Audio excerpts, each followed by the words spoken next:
everyone, Docride here from the AB Ranch in Montana at Luxury Again Workshop. I'm going to talk today about evaluating a vintage bag for purchase, why you'd want to buy one, what you don't want to buy, what's a planter, what you want to look for, and make sure you're going to get something you can fix or can be fixed. Some things are just too far gone. So I'm going to just talk to you a little bit about what I look for and maybe what you should be looking for. So let's start with a classic Kelly bag right here. Now this is a very vintage Kelly bag. This one is made of monitor lizard. Now lizard and a lot of the snake skins and things like that, they do tend to get dry and they break up pretty easy, so they're always something you want to be real careful of. So the first thing you want to do is you want to make sure that you can see no cracks. So any place there's a bend is usually where you'll begin to see the first cracks. So see, I don't know if you can see this, but here on this bend you can see there's a crack. You'll also see bends, obviously, where the bag bends along here. You'll often see cracks, or you can see even along stitching where there may be tear outs. Don't assume that because you have a tear out along the stitching that you can just restitch that. Usually there's a reason why it's torn away. The leather is probably so dry rotted, the leather just fell away from the stitching that's usually still right where you put it, but the leather is just fallen away from it. Usually that won't hold a stitch. It's kind of like stitching cardboard. So you could like stitch and the thread will keep pulling through. A lot of times we think, oh, it's dry, you know, it just needs moisture. Well, there's a point when things get so dry that the internal fibers simply break. So leather is made and it has fibers, and that gives it the flex. You start with a piece of rawhide. That would be the hide before it becomes leather, right off the animal, and you have to break the hide. And you go back and forth, break the hide, and what that does is it breaks a lot of the internal fibers. You want to keep some, but that softens it. And then oils and so on are put into the leather to make it leather, and it's pliable.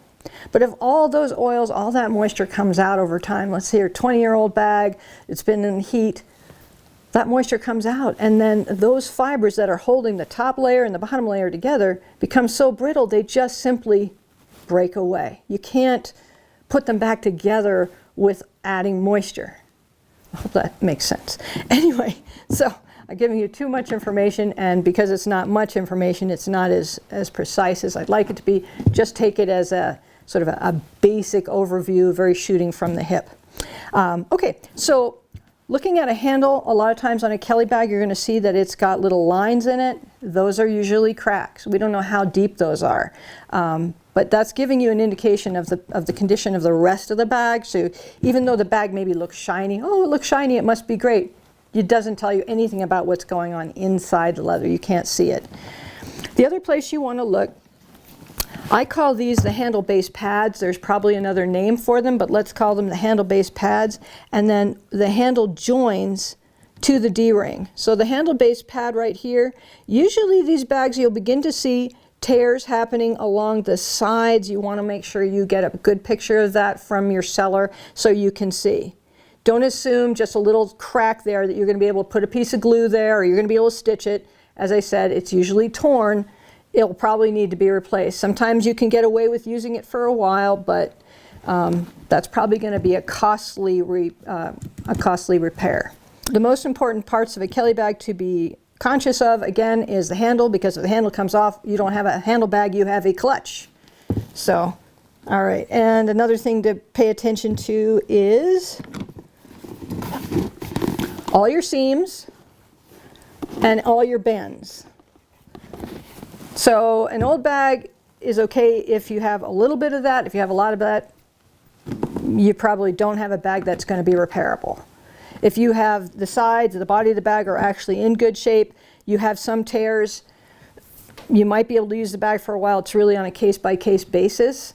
But I would not, if you have that, take a bag like this, put a strap on it, excuse me. Let's say you put, a lot of times these older bags, they don't have a double ring. So, and they didn't come with a strap. They were sold just like that with the clochette and a lock. They weren't meant to be a shoulder bag. So people were like, oh, but I want it to be a shoulder bag. So people used to have to ask for and order separately the strap. It's only more recently, I'm not sure the exact date it was, probably in the 90s maybe, when they started making a double ring. The double ring was so that you could put a shoulder strap on and you would just clip it onto the other ring that extends out. And that helped, obviously, take some of the strain off the handle. But we have a lot of these vintage bags, and they only have a single ring. And then people take a strap, they put it on here, and it torques the bag, it torques the handle, and the bag swings around, and it causes a lot of stress. And these older bags, of course, can't take a lot of stress. So everyone wants to have a crossbody bag, no matter how big your boobs are. You put the crossbody on, it's already torquing the bag a lot, and it's probably not the easiest thing to make work. I would encourage people, if you do want to do crossbody, go for a longer shoulder strap than the standard bag unless you're a really tiny girl, because it's just not enough room. And that'll put a lot of stress on the bag. The other thing is if your bag is swinging around open, a lot of people think, oh, this is so cool. You know, I am so cool. I'll just have my bag like this hanging, and they'll put a strap on it and they have the bag hanging like this, swinging around. Well, that means that all the weight of this bag is really torquing off the handle a lot more than it would be if you had it locked up. And what this does is it just kind of helps distribute the way the pull of the weight of the bag comes onto the handle.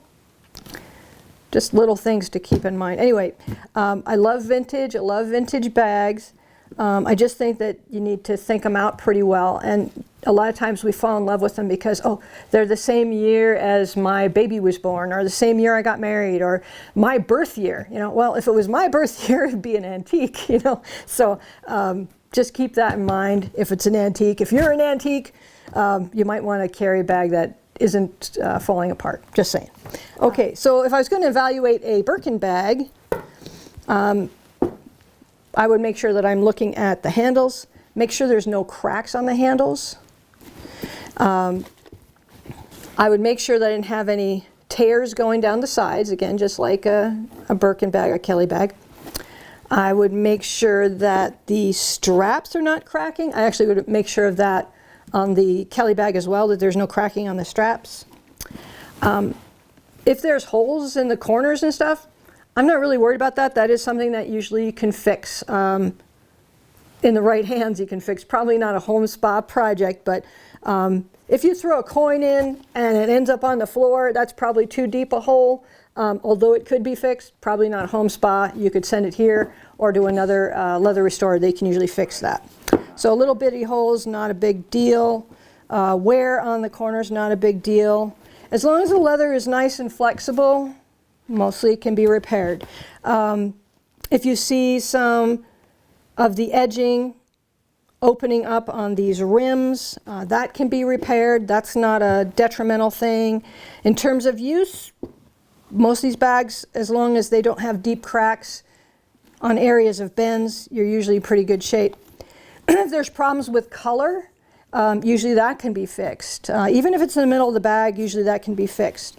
If you're dealing with an unfinished leather like Barenia or Vache Naturelle, usually when you have a stain, that's what's going to stay there. I wouldn't encourage you to like take water and try and wash away water stains. Just don't do it. Another thing I hear a lot about is the turn lock. This is the turn lock. Obviously it turns, and when you put a lock on it, it holds the lock. This is the turn lock. In a lot of these vintage bags, the turn locks may be loose. They may have play. This one does not have play. And people are like, oh no, you know, it rattles or it moves. Again, not usually really something to worry about. It doesn't mean it's just going to fall off. Usually it just moves around and has a little rattle. That's okay. I'm not usually that worried about it. I mean, if it's coming off, that would be a problem. But let me show you what that looks like. So this is an Hermes turn lock. This is what it looks like. And this is what it's clasped to. It goes through the leather, of the front part of the leather. It's caught on the back. And then it has these hooks to hold it secure. And then there's the interior leather. So you don't see this clasp part.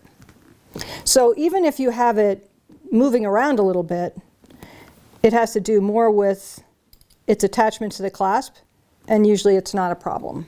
There's also a screw back here, so the screw may have come a bit loose. But you can't just tighten up the screw unless the whole bag was opened. And that's just something you'd probably need to take it to Hermes for. All right, so that was what I wanted to talk about with that. Let me put all little screws in here. I do not replace turn locks. I would say that's something you send to Hermes, but I just happen to have a real one here to show you. The other thing about purchasing a vintage bag is sometimes we buy because, well, all kinds of emotional reasons. Sometimes, like I said, we buy because, geez, it's beautiful. I always wanted an Hermes bag, and it's something I can afford. Like, for instance, here's a beautiful bag. This is a beautiful bag. This is a Sac Melier. It's beautiful, but it may not work for your lifestyle. I mean, for instance, I live on a ranch in the middle of nowhere in Montana. This probably would not be the bag of my choice. People would think I was a veterinarian probably coming to check your cow. Not a bad thing, but just wanted to mention it. You want to pick a bag that makes sense for your lifestyle. So sometimes we pick a bag, it's like, oh, you know, if I had an exotic Hermes bag, well, then, gee, I'd probably get a good table at a restaurant, right? Because people would know I had this awesome bag and I must be special. You are special. Number one, you're special. It doesn't matter what bag you're carrying, okay? You are special. You want to make sure that you get something that works with your lifestyle. I'm available for a consult. I can help you, if you're not sure about what bag you want to get, help you sort of sort out your thoughts with what your budget is, what's fixable, what's not fixable. I'm available if you want me to have a look at a bag. I'm available to help talk you off a ledge if you're trying to push the buy it now button on a bag you're never going to use or couldn't be repaired. What else? Basically, I'm just here to help you as best I can. This is really a labor of love. I'm not making a bunch of money making kits or anything else. I did that to try and help people. In conclusion, I'd like to say that I'm here to help you. I am available for consultation. It's not expensive. I think it's like $30. You know, you can get me for 20, 30 minutes and I'll help you out. If you want to do a longer consult, that's fine. But just make an appointment with me. Happy to help. And maybe it does help. I know for sure that sometimes we just buy something and we're paying too much and then we can't get most of our money out. These are all things that, we make emotional buys. Sometimes we're just having a bad day and we want a little shopping therapy. But when you're buying a bag that is as expensive as these are, sometimes a little prudence will help you in the long run. Nothing like pushing the buy it now button and then sweating out, what did I do, So anyway, maybe that's not you, but if it is you, you're like me. Sometimes I need a little help talking myself off the ledge for making a buy that's coming from an emotional place rather than a well thought out place.